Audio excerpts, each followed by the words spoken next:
สบายดีท่านผู้เบิ่งท่านผู้ชมทั้งหลายมื้อนี้มาพบกับข้าพเจ้าเส้นเก่าเส้นเคยบ่าวนายย่างมื้อนี้ข้าพเจ้าเองก็บ่มีหยังหลายเส้นเก่าเส้นเคย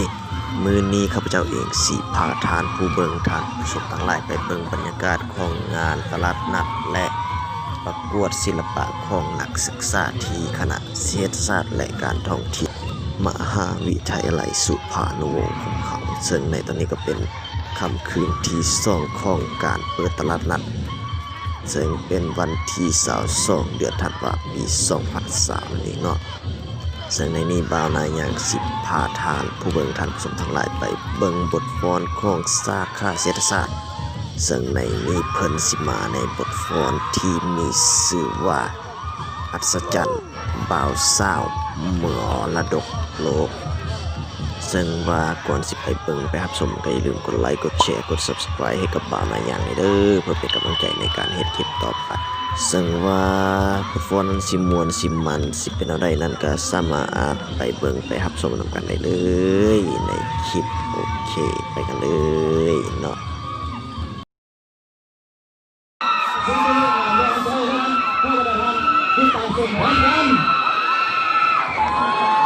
ป้า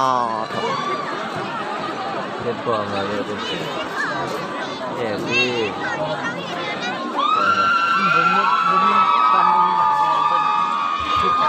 คือว่าเป็นแบบว่ายินดีให้ก่อนเลยก่อนนะน่าดีกว่าก่อน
มองไหม